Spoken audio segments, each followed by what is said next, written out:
You take a seed, you plant it, you grow it, you dry it, you roll it, you smoke it, and it goes down smooth. Hey! Spanning the continent to bring you the truth about cannabis and marijuana law reform. I smoke pot and I like it a lot. The Russ Belville Show, the voice of the marijuana nation. Now, here's your host, Radical Russ Belville. Good day, tokers and tokettes and non-toking lovers of liberty. It is Friday, February 20th, 2015, and it's got to be 420 somewhere in the world. Thank you for joining us here, and welcome to the weekend. We finally made it.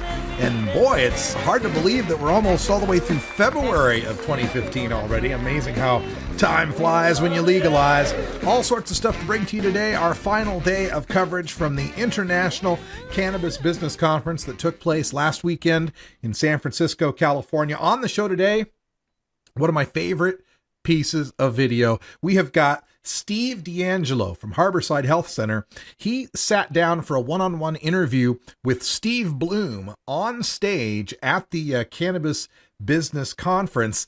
And I happened to catch him just as Steve Bloom was asking DeAngelo about his controversial comments on the Bill O'Reilly show and other cable outlets around the time he was doing the Weed Wars show about how he did not support recreational marijuana legalization.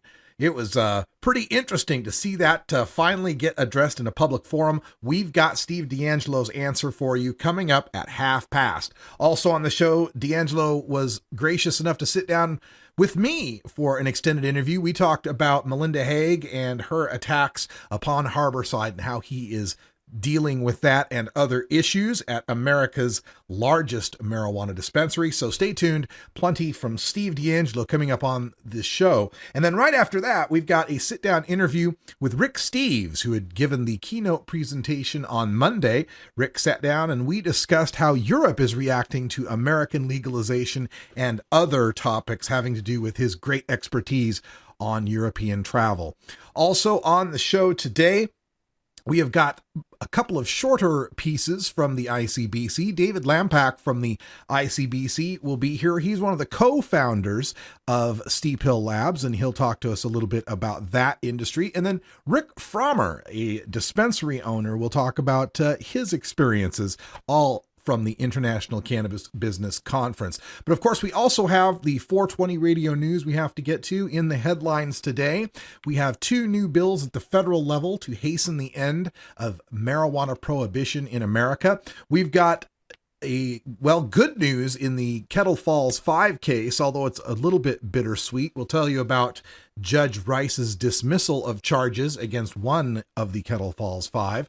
The Marijuana Policy Project is calling for a boycott of the Holiday Inn hotel brand. You can sign that boycott at rad-r.us/holiday-out. And you have to capitalize the H and the O. Holiday Out at the rad-r.us short link. And we've also got a story on Responsible Ohio. They've made an amendment to their plan to legalize marijuana in the state.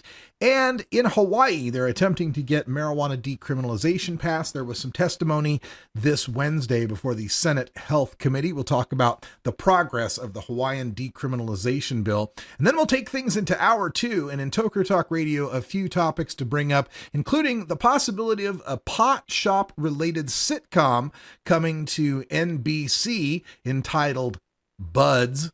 Of course. Jane Fonda talks about smoking weed and having sex at 77 years old. It's good news for those of us who are getting older that things are still good after 70. Also, speaking of after 70, we're going to make a little tribute to one of our favorite activists in the world, Mrs. Ann Lee out of Texas, and one of our least favorite politicos, Debbie Wasserman Schultz in Florida, is facing the wrath of the medical marijuana community. All that coming up in the next 2 hours on the Russ Belville Show. Thanks for being here.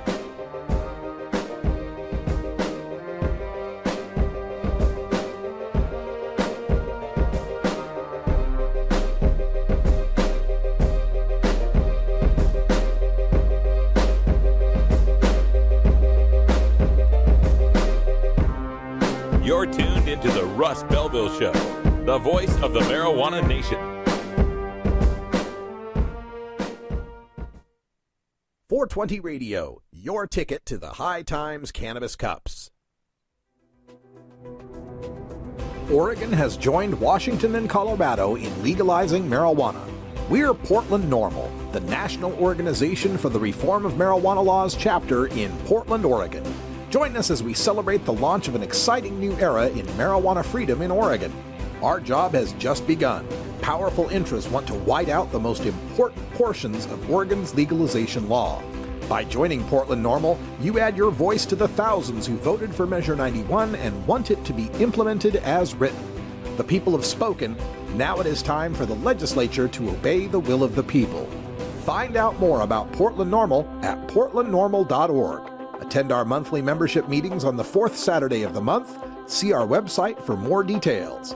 Portland NORML, ensuring responsible adult marijuana consumers are afforded the same rights, privileges, and responsibilities as beer drinkers.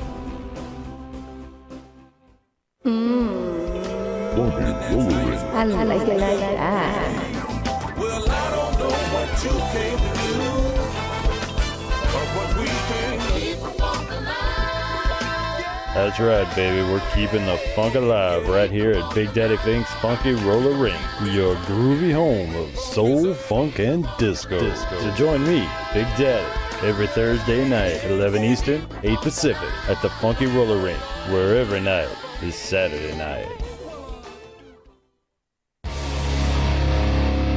This is Radical Russ encouraging you to take a look at the Weed Blog every day. Johnny Green and the staff at the Weed Blog are on top of all the latest developments in the fight to end marijuana prohibition nationwide. You can even get the Weed Blog on your smartphone by installing the Weed Blog app for iPhone and Android. If it's about weed, it's on the Weed Blog, including my original writing. So don't delay. Read the Weed Blog today.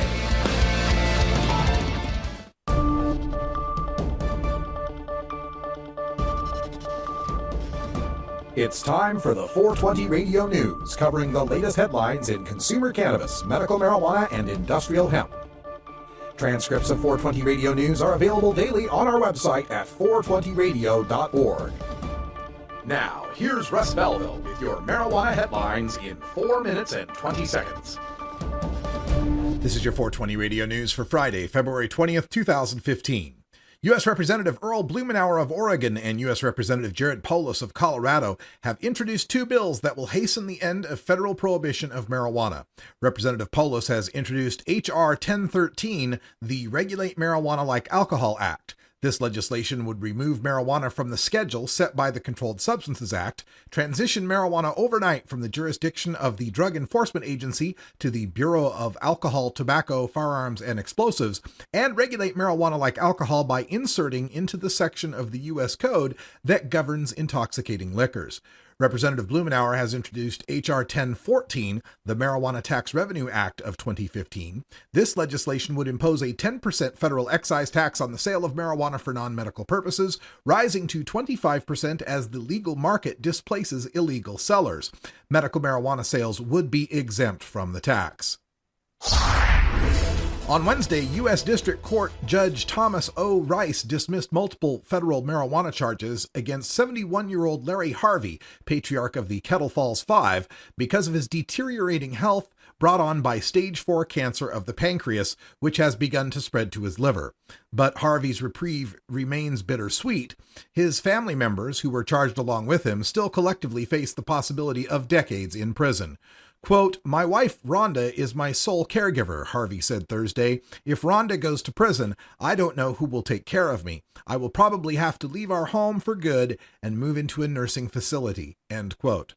The federal spending bill prohibits the Department of Justice from using funds to go after state legal medical marijuana programs, but Judge Rice held that the spending prohibition did not apply to this case.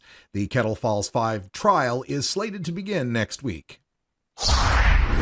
Marijuana Policy Project urged a boycott of the Holiday Inn hotel brand after New Vision Hotels 2 LLC filed a lawsuit claiming that they have already lost business at their Holiday Inn location in Frisco, Colorado due to marijuana legalization.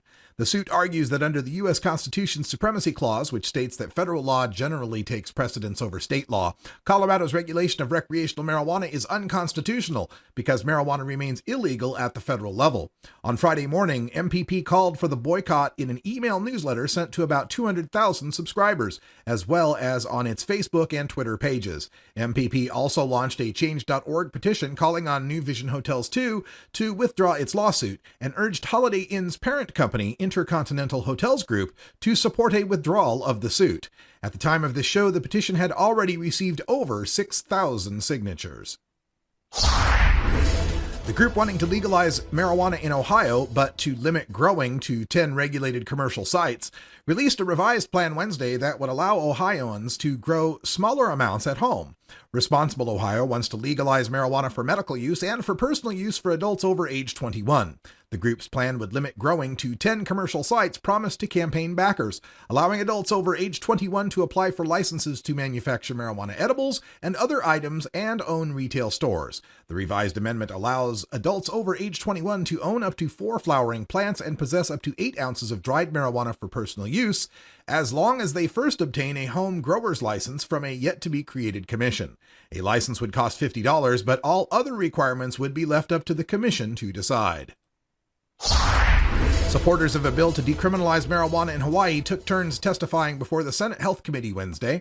Under Hawaii Senate Bill 596, getting caught with an ounce or less of pakalolo, the Hawaiian word for marijuana, would result in a fine of up to $100, a civil infraction instead of a petty misdemeanor.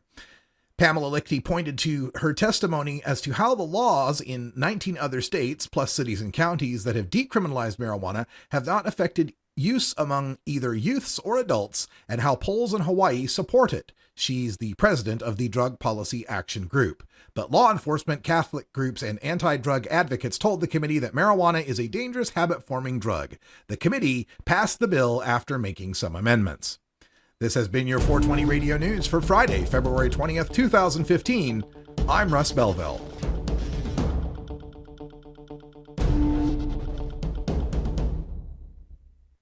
.420 Radio, turning red states and blue states green. 420 Radio, tune in, turn on, get highly educated. Georgia.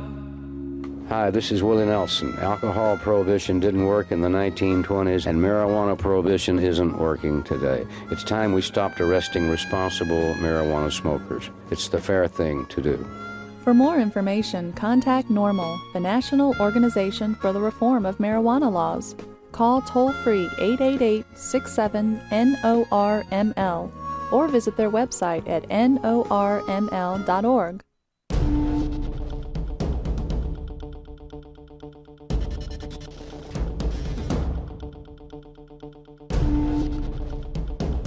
Welcome back, everyone. We've got more highlights from the International Cannabis Business Conference. This is David Lampak.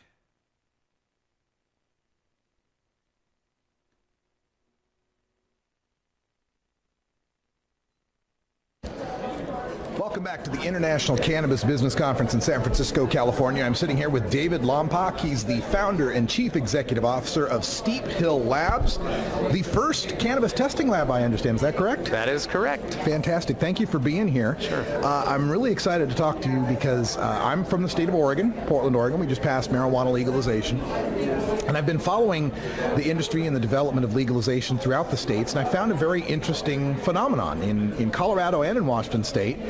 The laws for the testing and labeling of recreational marijuana are far more stringent than those for medical. Right. What's your opinion on that, and what is Steep Hill doing to try to lobby legislatures on how this testing should roll out in legal states? Right. Well, my opinion on that is that it's absurd. Yeah. Obviously, medical cannabis should at least be as safe, if not safer, than recreational cannabis.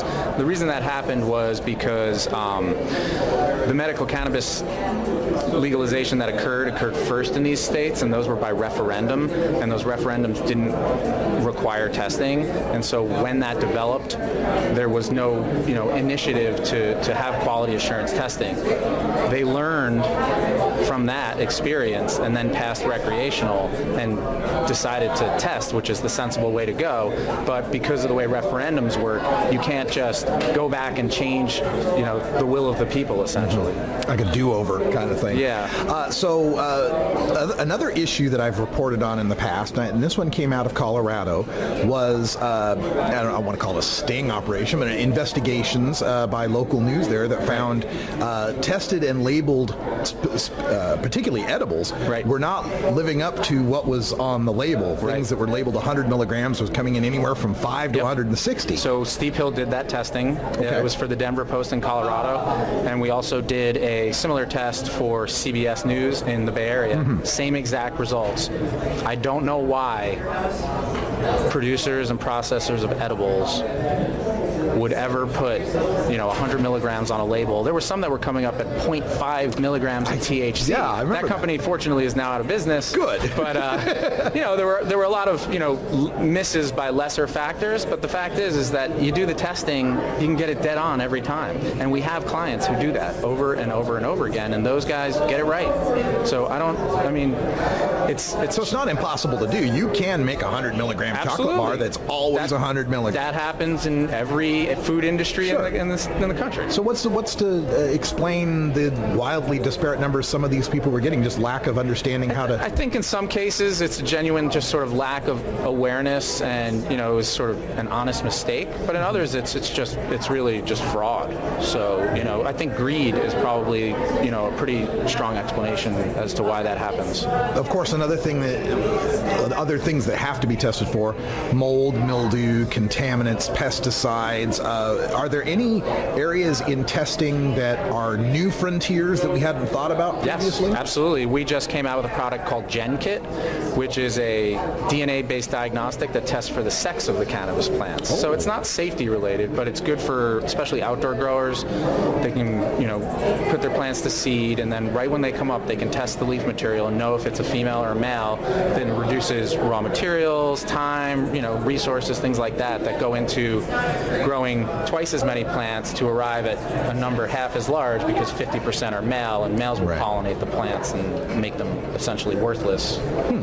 Now, the other issue that I have as a consumer, I'm originally from Idaho, and I always like to joke, we had 2 strains there, got some and don't. But now we have, as consumers, much greater selection, much greater diversity of product, yet the Super Silver Haze I buy at one place sometimes doesn't seem like the Super Silver Haze I bought at another place. Is there any sort of way, genomically perhaps, that we're standardizing this? Yeah, there's actually 2 ways we do that at Steep Hill. One is DNA testing, essentially, where we actually look at the DNA, and then you can say this is Super Silver Haze, as long as you have a solid reference for the strain that you want to test for. And the other way is just to look at it chemically. And cannabis is so diverse that there will be, very different cannabinoid profiles from strain to strain, very different terpenoid profiles from strain to strain. So you can tell a lot just by looking at the chemical profile of the plant. You can, in many cases, say this is absolutely not something. In some cases, it's a lot harder to say this is definitely something, specific strain, by doing it that way. But the combination of those two is a deadlock. So I know in Colorado there was a weird MED rule about not being able to get your own cannabis tested if you were home growing it. Is that something you're working to change? And is there perhaps around the corner home testing kits or some sort of way we can get that to the consumer level? Yeah, we're actually working on stuff like that at Steep Hill. I'm not sure when Colorado is going to change that. It absolutely does not make sense. They're the only state that regulates cannabis in the country where the law is that way. And so you have Steep Hill is available in all the legal and medical states at this point? We have a lab in Berkeley, California, so we're in California. We are in Seattle, Washington, Denver, Colorado. We're opening in Las Vegas, Nevada, and soon to open in Albuquerque, New Mexico, and also Portland, Oregon. There we go. We wanted to hear Portland, Oregon in that list. Fantastic. Yep. David Lompoc is the Chief Executive Officer and founder of Steep Hill Labs. You can learn more at steephilllab.com. And any other information to get out to the people that want to contact you or learn more about the issue?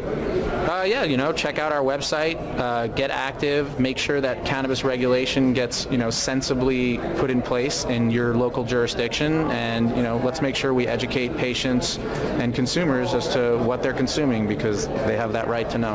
I hear you. Thank you so much, David, for joining us here at the desk. Appreciate it. Also need to add on to that little bit of a misintroduction. Addison DeMuro is the co-founder is Steep Hill with Mr. Lampak, so I wanted to make sure that was clear in this presentation. Denial ain't just the river in Egypt. All right, folks, it's 4:20 in the Mountain Time Zone, Denver, Colorado. Get your smoke on. Thank everybody listening in whatever time zone you happen to be in, or if you're listening on the podcast, all these time updates must be a little weird for you, right? Unless you start it right at the top of the hour, huh? We're back with Rick Frommer right after this.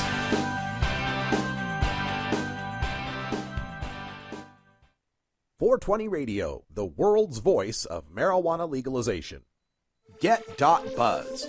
.Buzz is the internet platform that fuels community interest, excitement, and new experiences. .Buzz is the premier online destination for internet users seeking the latest news on a variety of topics. .Buzz appeals to groups active in blogging, communications, journalism, advertising, and marketing. .Buzz offers registrants a stronger alternative to the shrinking namespace of existing top-level domain names, such as .com, .net, and .org. Get your name now at get.buzz. Are you in the market for portable vaporizers now? Get online to vapes.buzz, the quick and easy link to portablevaporizers.now.com. Vapes.buzz has everything you are looking for, including vape pens, herbal vaporizers, e-juice, parts, accessories, and more. Visit vapes.buzz and use promo code 420radio to get 10% off your online purchase, or just give them a call at 866-264-2415. Vapes.buzz. Get vaping, baby! Arguing for the end of adult marijuana prohibition is easy because we have facts, science, reason, compassion, evidence, truth, and logic on our side. It is even easier when researchers catalog it all for us. Learn how to gather the facts on marijuana use, arrests, seizures, rehabs, drug tests, and more in this edition of Drug War Data Mining. More highlights from the International Cannabis Business Conference. This is dispensary owner Rick Frommer. For you, Dave. Are the mics on, by the way? Sound people out there? Okay. Dave, so we're doing the SWOT analysis. We'll start with strengths. Just a question about the dispensary industry. What do you think is the biggest strength that we have as an industry together? I think the biggest strength is right now we get to create and decide how it's going to move forward. We don't have to sit and buy and be bystanders. We actually have the ability. We're the ones in contact with the people. We're the ones who get the signatures on the ballots. If that's what we need to do to change the rules and regulations, I think the biggest strength is that we can get the people behind us. That's amazing. Thank you. Our next speaker, Rick Frommer. Do you want to come up, Rick? Sure. Rick is with Harborside Health Center. He's done a heck of a lot for the movement. He's kind of one of the unsung heroes that maybe you don't hear about all the time, but he's been laboring nonstop for all of us for, getting on 30 years almost. Oh my God. Take it away. I'm sorry. That's going to make all of us older and older. Thank you, Dave. Not the sign down too. Gosh, from pot to SWOT. 3 years ago, I had no idea what a SWOT analysis was, other than maybe trying to get rid of a fly or something. And we started doing them in Harborside and started looking at our strengths and weaknesses and opportunities and threats. And we continue to do that to this day. And they're an essential part of, as Debbie was saying, the process of really honestly analyzing your business as it increasingly is becoming a real mainstream business. I think one of the things that makes California different, the dispensary scene different in California than anywhere else, is Well, for one, we've been doing this for close to 20 years already. Even though we don't have statewide regulations, some of our local civic regulations are amongst the best in the nation and are certainly less burdensome than the supposedly legal situations that we see in some other states. One of the most important things I see in the dispensary world in California coming up is, how do we maintain our heart and soul? And before that 20 years, we were doing it legally here in California. We were doing it for another 20 years underground. So California, unlike any other place, has got close to a 40-year infrastructure of cannabis production, consumption, distribution, et cetera, et cetera. There's thousands of heritage farmers from up and down the state who's multi-generational at this point, whose entire livelihood, as well as the livelihood of all those small towns that they live in, completely depends on cannabis. So I think one of the big challenges for the dispensaries is, how do we continue to form partnerships with these people? How do we represent them in the legislative process that's happening as we talk in Sacramento? How do they get represented during the initiative process? It's very easy to talk about coming in as they did in other states, and I really don't want you to pick on. I have infinite respect for Colorado and Washington for being first. Should have been us, but they beat us to the punch. But building 600, 800 light grows and using that kind of electrical draw in order to provide cannabis when you have abundant sunshine. Unfortunately, Colorado, you are seeing shifting to greenhouse production finally to some extent, but there's still literally multi-hundred lighters being set up there on a basis. They also wrote their law to limit outside investment and not make anybody from another state a principal, basically meaning they were allowed to build up a monopoly over the last couple of years. And those folks are strongly moving into California at this point. There's deals on the table that they're already doing. There's other ones being talked about. And certainly, this is America. We all have a right to do business and to do the things. But we've already built a really good model for dispensaries here. It wasn't in California that you heard about people overdosing on edibles or edibles being mislabeled. You don't hear a lot of, we've certainly had some issues with DeAngelo hash production. And so in a more regulated model, that can also be safely produced. But, I see the biggest threat, if we're doing the SWOT analysis at this point of the medical cannabis industry in California, is, how do we maintain that heart and soul? There's a fantastic documentary that I just got to see the other day. It was about Dennis Peron's first. Everybody put their hands up in the audience and knows who Dennis Peron is. That's pretty good. It should have been every hand in the room, but that's pretty good. There's a piece that this guy did about 10 years ago called The First U.S. Pot Club that's all about Dennis Peron's Market Street Club, that for any of you that had a chance to experience it, was a beautiful moment in time. They had two different floors. You can get 420 Radio on the go with our Shoutcast stream for all internet-enabled media players. Go to rad-r.us/420shout or just click the Shoutcast icon below the live radio feed at 420radio.org. Growing plants indoors can be a rewarding hobby, but electricity bills can go through the roof. Then you have to cool down all those big hot lights. It can drive a grower insane.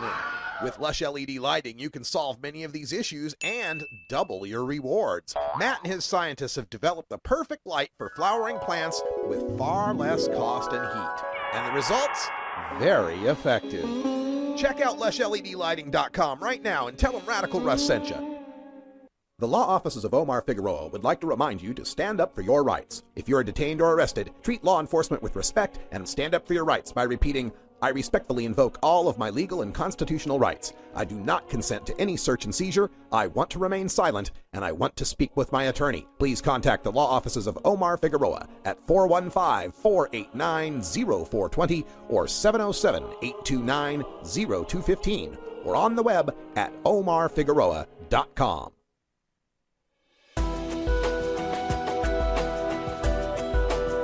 The cannabis community is a diverse set of people from all walks of life, conservative and liberal, black and white, straight and gay, rich and poor, and everyone in between. Learn more about the people we are freeing from adult marijuana prohibition in our Cannabis Community Chat. And now Steve Bloom with Steve DeAngelo from ICBC. For wellness and not really liking the use of the term recreational for marijuana. So I want to open up the discussion to that and let you explain a little bit more about your theory around wellness and maybe why you don't like the term recreational. Yeah, sure. The comment in question was actually made on the Bill O'Reilly show by my brother Andrew. Right. So, and what he said was, Bill, we don't support the legalization of cannabis for recreational purposes.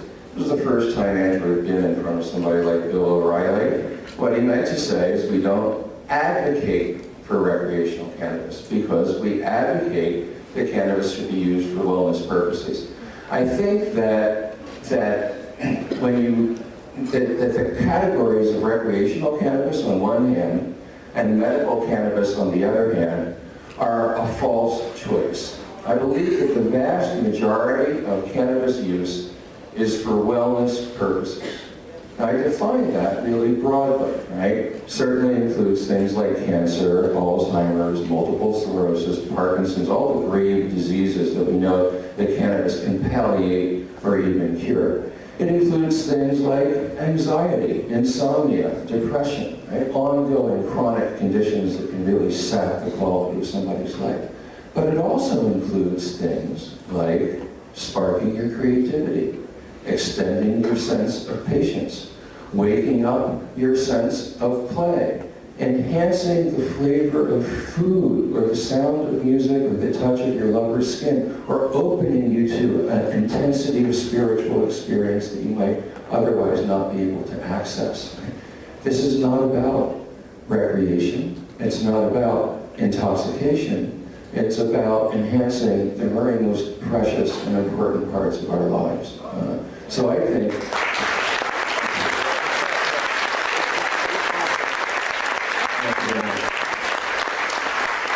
you will be able to read all about that theory of cannabis and wellness in my new book that will be coming out in September, The Cannabis Manifesto, A New Paradigm of Wellness, published by North Atlantic Books, distributed by Random House, hopefully widely available in bookstores near you.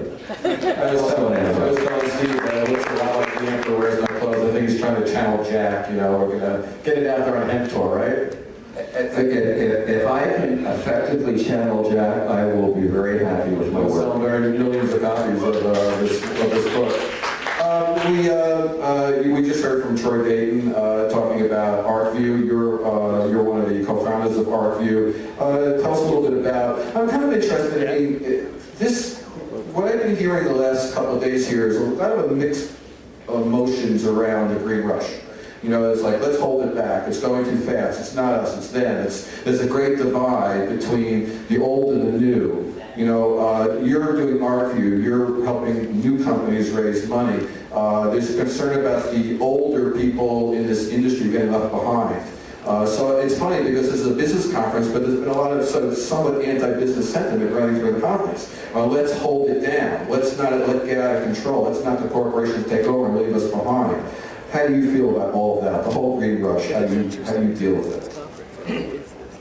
On the one hand, I think it's a good development because nothing in the United States is mainstream until it's in the mainstream of commerce. And if we really want to change the laws and we really want to get our brothers and sisters out of jail, then we need to bring cannabis into the mainstream of commerce. But we know that the way that commerce works in the United States today leaves much to be desired. We have a fabulous opportunity with the cannabis industry. It is a blank slate. Okay, if all we do with it is make money, if all that we have to show 20 or 30 years from now is big piles of treasure, then we've totally blown it. We've totally blown it. It's not about creating a new industry, it's about creating a new kind of industry, an industry that spreads the wealth, an industry that creates a multitude of opportunities rather than trying to restrict opportunities. an industry that takes care of its workers, an industry that takes care of the environment, an industry that returns benefits to the communities that it's located. We can do this. We can set an example for the rest of America and the rest of the world to follow, and that's the real opportunity that faces us.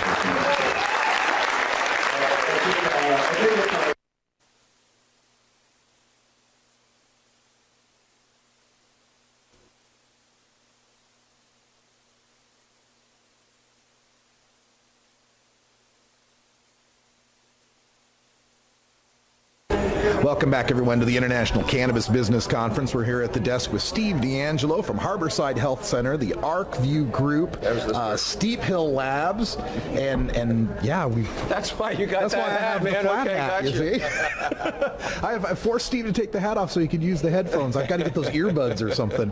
Welcome to the conference, and thanks for joining us. It's great to be here, Russ. You know, I'm so excited to have you here because the past week I have been ranting about the seeming lawlessness or rogue nature of the U.S. attorneys, particularly the Kettle Falls 5 case in Washington, and in your case, Harborside Health Center, Melinda Haig, still going after you, even though we pass this law that said we're not going to spend any money going after you guys? What part of no funds may be spent don't these people understand? It says no. That means that if you send a lawyer into the courtroom to make an argument, unless that lawyer is working on a volunteer basis, you are a criminal, lady. That's right. And we have this release. You guys have just put this out. California congresspersons say DOJ action is illegal. Representative Rohrabacher was already here at this conference speaking beforehand. And who else do we have signing it? Here's the letter itself. We've got Representative Sam Farr, Representative Dana Rohrabacher, Representative Barbara Lee. So a bipartisan situation here. Tell us a little bit about this letter. So this letter was issued late on Friday, and it says that the continued prosecution of Harborside by the DOJ is not consistent with the letter or the spirit of the law, and that DOJ has overstepped its bounds in this case. And by the way, it would apply equally to the Berkeley Patients Group case, which is almost identical to the Harborside case. We spoke with Amanda Ryman yesterday as well about that, and of course my neck of the woods up in the Pacific Northwest, the Kettle Falls 5 case is gaining a lot of attention. People that were, 5 people who were all patients, less than 15 plants apiece. There's 74, so they're one plant under, and yet the U.S. attorneys want to go after them. Do you have any idea? I mean, I guess you're not a mind reader, but why? What's their rationale for this? Why do they think they can continue to get away with this? Just because they have been? Well, Russ, for some of us on both sides of this thing, it's going to be a fight to the death. Yeah. And there's just some dyed-in-the-wool ideological drug warriors who are going to cling to that outdated ideology until they are in their graves. And that's just the way it's going to be. Moving forward, of course, everybody's got their eyes on California now for 2016, saying the feeling is that there's an inevitability to this. How do you feel about legalization's chances for 2016, and have you been working with some of the groups that are trying to make that happen? I think that we will certainly put an adult use measure on the ballot in 2016. I think that we will almost certainly win that measure as long as our community remains unified. I've been talking to all of the groups that are working on the initiative and some of the groups that are working against the initiative in an effort to bring everybody into the same conversation. And we need to recognize none of us are going to get everything that we want in this initiative. There will be something in it that each one of us isn't going to like. And we're going to have to get over it, and we're going to have to unite with each other in spite of that and do the best thing that we can, the greatest good for the greatest number of people.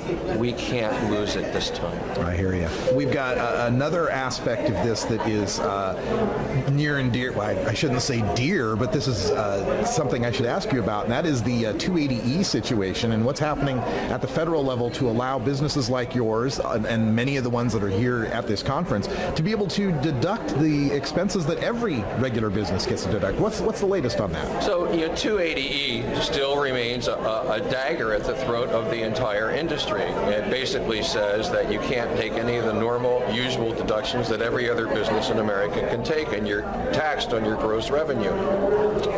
If the IRS strictly applied 280E in every case, it would lead to the closure of every single cannabis business in the United States of America. In fact, what it seems like they're doing is really using 280E not so much to close down cannabis businesses as to wring an extraordinarily large amount of tax revenue out of those businesses to make sure that they don't have the resources that they need to really grow and to really thrive and possibly acquire some political power and political voice. So it is a huge problem because established cannabis companies like Harborside could be facing contingent liabilities of multi-million dollars. And now we have investors looking at the industry, and they don't really like to see millions of dollars in contingent liabilities on balance sheets. Absolutely correct. And interesting, too, bringing up the point of there being a tendency to want to throttle our political power through attacking us for our size and our money. In fact, I believe that's what Melinda Haig said she went after you for was, well, you're so big, obviously there must be something wrong going here. Yeah, before Melinda came after Harborside, she'd closed down 600 other dispensaries supposedly because they were too close to a school. And then she targeted us, and, well, we're not too close to anything, so she couldn't say that. So I was, oh, you're too big. Yeah. Right? Well, gee, it's not like I, took a stick and beat patients over the head to get them in the door, Right. The reason we're big is because we do a really good job, and a lot of patients want to come to Harborside. I learned a long time ago not to expect reason or logic from the drug warriors. There we go. Let's look at the ArcView side of things. The group recently put out a report on the profitability and the forecast of how big the marijuana market's going to be, essentially saying it's going to be the biggest growth market, bigger than organic foods in a few years. And here on the West Coast, assuming that California gets along in 2016 and gets something passed, we will have an entire region of the country, Washington, from Seattle down to San Diego, that's going to be this legal zone for marijuana, and yet they won't be able to trade between each other or move the money between each state because of the federal prohibitions. Well, Russ, they told us that we wouldn't be able to create a medical cannabis industry in California because it was against federal law. Yeah. And we did that too, okay? Yeah. So I look forward to the first regional interstate trade compact between the states of Washington, Oregon, California, and Nevada. I believe that will happen, and it will be the first step to a truly national cannabis market. Oh, you heard it here first, folks, with Stephen DeAngelo, the Western Free Trade Marijuana Zone, Cannabis Zone, whatever we end up calling it. I think that'll be wonderful. I know you have a ton of interviews to get to. I want to thank you for joining us here on the show. And just real quick for the folks, obviously everybody should have the websites and the Twitters, but for the few who might not, tell them how they can get in touch with you and learn more. Sure. If you'd like to get in touch with me or learn more about my work, you can go to stevedeangelo.com or to harborsidehealthcenter.com or on Twitter @SteveDeAngelo. Thanks so much, Steve, for joining us and all the work you're doing to make this a more free country. Appreciate it. Enjoy the conference. And we'll do that. Great time there at the International Cannabis Business Conference. There will be a medical marijuana conference coming up at the Hilton in Eugene, Oregon, March 15th and 16th. Another Sunday, Monday conference. We'll be there with the Russ Belville Show and provide damn near live coverage. You can catch the videos on YouTube as I get them uploaded. We upload them raw. You get the footage just as we tape it, so we can bring it to you as quickly as possible. I'm going to take a quick break, and when we come back, Rick Steves sits down at the desk at the ICBC with me for a discussion about worldwide marijuana legalization.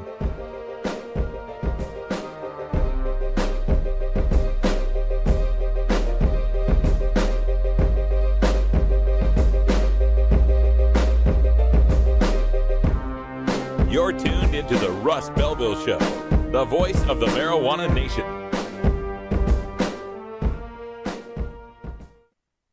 You can get 420 Radio on the go with the TuneIn Radio app for all mobile platforms. Go to rad-r.us/420TuneIn or just click the TuneIn Radio icon below the live radio feed on 420radio.org. At Herbie's Cannabis Seeds, we pride ourselves on bringing you the best quality seeds from the world's most respected cannabis seed producers, all at the lowest online prices. You can find Herbie's Seeds at herbiesheadshop.com. All cannabis seeds are sold as souvenirs and as a means of preserving cannabis genetics. Herbie's Seeds in no way intends to condone, promote, or incite the use of illegal or controlled substances. We strongly urge all prospective customers to check their national laws prior to placing an order. Herbie's Seeds at herbiesheadshop.com. Proud sponsors of the Russ Belville Show and 420 Radio. Adam Hand of Handmade Apparel produces quality custom designs for t-shirts, hats, and other apparel.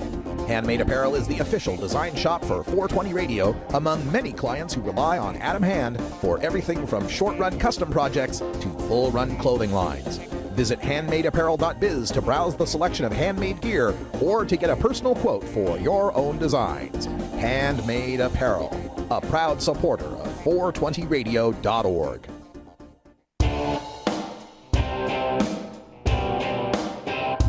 We must wage what I have called total war against public enemy number one. I support a change in law to end federal criminal penalties for possession of up to 1 ounce of marijuana.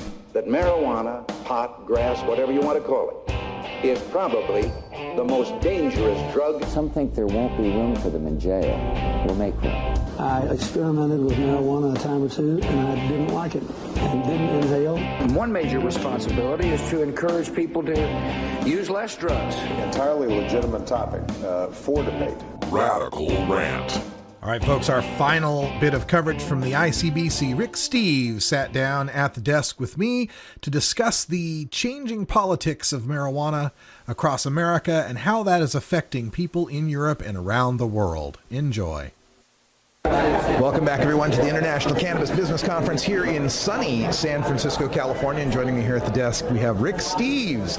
Rick, welcome back to the show. Thank you, Russ. Good to be with you. It's so great having you here every time we get to talk to you. And it's gotten to the point, I followed you around Oregon. I've seen you at the Hemp Fest. I think I can deliver the high as a place speech at this point. But the people seem to really, really enjoy it. And tell us a little bit about your thoughts on California. I mean, you're 2-0. You've legalized every state that's legal on the West Coast, Washington, Oregon. What do you think about California 2016? Well, I don't want to bet on any losers because I'm going to throw my all into Washington in 2012, into Oregon in 2014, and I completely hope to be able to come down to California and do whatever I can to help California legalize, tax, and regulate marijuana. It'll be a good year because it's a presidential year that'll bring out more young and progressive voters and so on. And as I mentioned in my talk here, I just think it's really, really important for California to realize that pot smokers are not the voters you need to get. Yeah. You got to get the vast majority of our population that just thinks it's scary and we don't need another vice. And it's very easy to frame the whole legalized marijuana issue in a way that frightened people and conservative people can embrace. And that's what I want to do when I come down here. I'm hoping to contribute some money, and I'd love to spend 10 or 12 days talking in 15 or 20 cities around the state, sharing my take on the wisdom of stopping the prohibition against marijuana. But I'm really going to advocate here in California as much as I can for California to go like Colorado, Washington, and Oregon, the states that have one, and that means have a public safety law, a law that is not pro-pot but pro-civil liberties and smart law, a law that recognizes the legitimate concerns of people who are inclined to vote no on it, and to tackle those concerns and have them vote yes. And it's incremental, you know. I mean, we know that people are more frightened of marijuana than they need to be, but we have to respect their fears, and we have to deal with the concerns about children getting their hands on pot, about safety on the roads, on employers being able to defend the standards of their workplace that they want, and so on. And I really think that the major accomplishment for us, Russ, is to get beyond the fear and for people to realize, hey, this guy's not going to fall. We're not locking up people anymore for smoking pot, and we're not stoking a very important black market industry that enriches and empowers gangs and organized crime, but we're turning that huge black market, which must be one of the biggest cash crops in California, if not the biggest, into regulated and taxed legitimate industry that's going to generate a lot of good tax revenue to do important things that wouldn't be able to get done otherwise, and to take the all that money away from organized crime in the black market. I just think it's common sense. There's so many ways we can frame this, and I'm pretty confident that assuming California has a a smart law, a public safety law, a law that law enforcement and that gang may not endorse, but they won't come out against. I think that we can build on the momentum we've had from Washington, Oregon, and Colorado, and Alaska, and we find that California legalizes in 2016, and when that happens, it's going to be a snowball right across the whole United States of America. You know, I'm glad you bring up the point of people's perceptions and the audience of voters that have very little knowledge or information about marijuana and the people that use it. And I would compare it to previous cultural shifts, integration in the 40s and 50s. The laws changed, but people didn't really understand that black folks were just fine, normal people like everyone else until they were exposed to more black folks. Same thing with the LGBT movement. You get more exposed to people out of the closet. Do you feel that now with legalization happening in now 4 states, that as we move forward in the next few states, it may not have to be as conservative an issue, conservative a ballot measure? I know Washington starting off being the first one, you had to put a whole bunch of conservative things in there. Yeah, we had to have no home grow. Yeah. And very strict DUI. Yeah.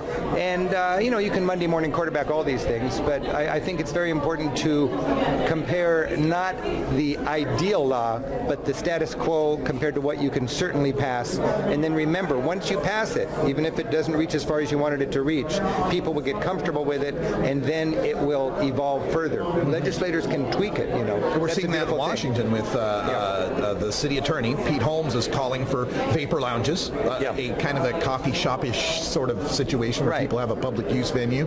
And I believe one of the bills, I think Senator Ann Rivers' bill just got adopted by the Senate, and I think that one allows for some level of home grow. Maybe that was Colwell's bill, but it does seem to be evolving. The point is, it's just 2 years later, and all of a sudden people, because I live in Washington State, and it's no different. We're just not locking up 5 people or arresting 5,000 people a year that we used to arrest. The state is saving all sorts of money that way. We're generating tens of millions of dollars of tax revenue, and most importantly, there's no indication that more young people are getting the pot, or there's more DUIs on the road, or you've got these fear factors that we have to overcome. Once you overcome those fear factors, then I think people are going to be more comfortable with home grow and lightening up on other dimensions of the discussion that we can talk about. But there's legitimate concerns about there. There's this whole thing about edibles that would be attractive to kids, or people that can overdose on edibles and stuff. And if I was not a pot smoker, and if I didn't know this whole industry, I'd be like, whoa, slow down. And I think it's impressive to me how we have 2 countries, really. We have a part of our country that realizes you can legalize, tax, and regulate marijuana, and then it's suddenly not that big a deal anymore, and we can deal with it smartly. And there's other people that are very fearful of it because they just can't picture it in their community. You take the average American and you walk them through HempFest, and they're going to just be emotionally exhausted. They're going to be so stressed out, and they just think these are a bunch of freaks.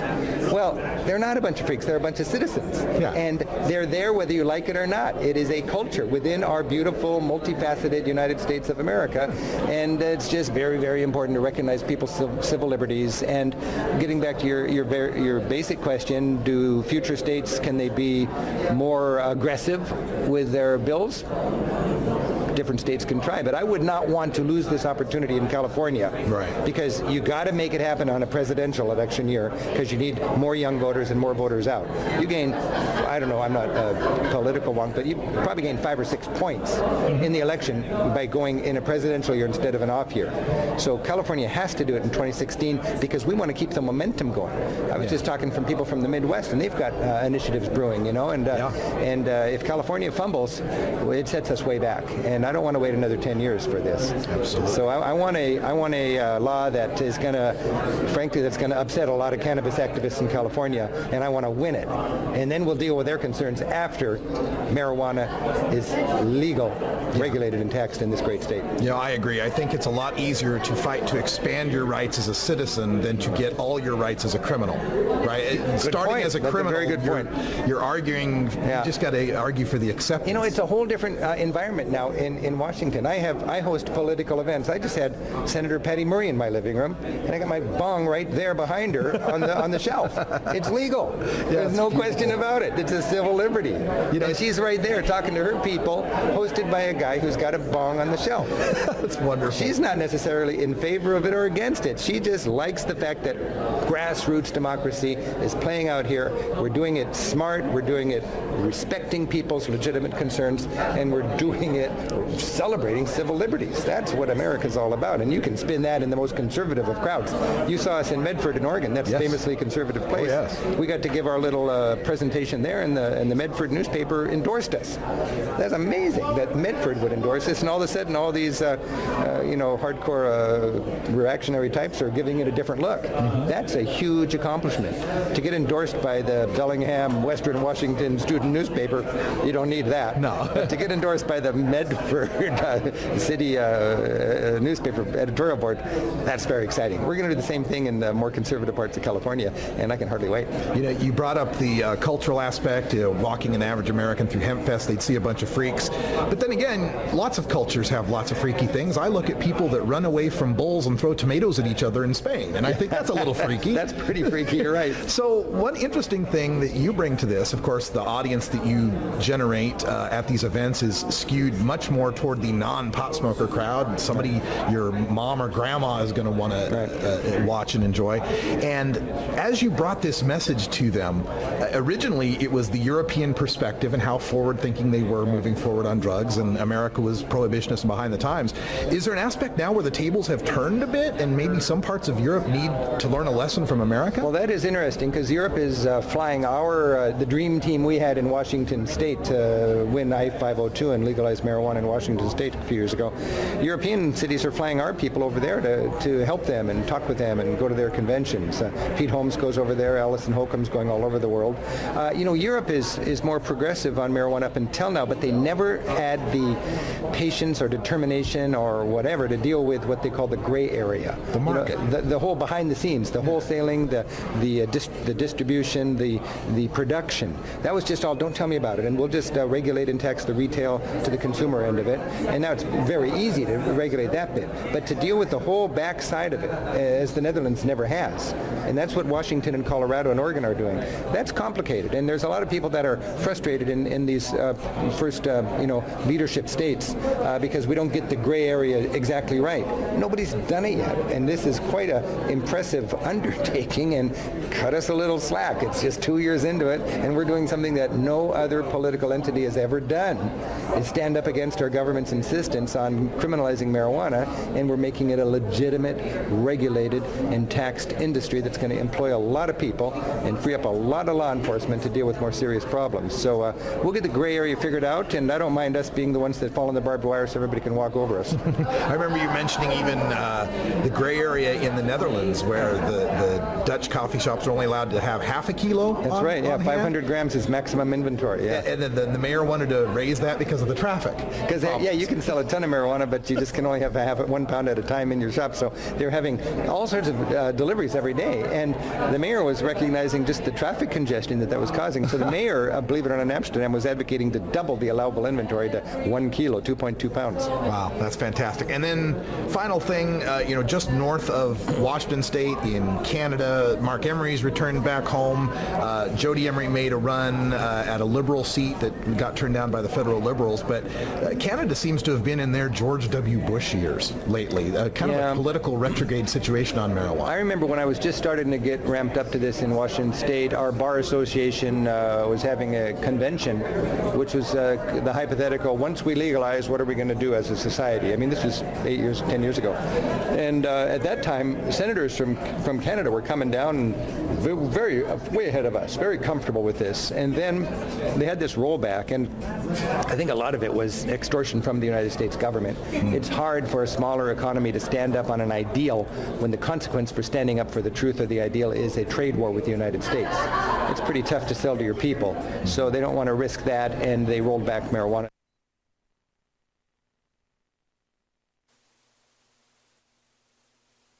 For standing up. It's amazing. Folks, he's Rick Steve. And they rolled back marijuana, that's my understanding of it.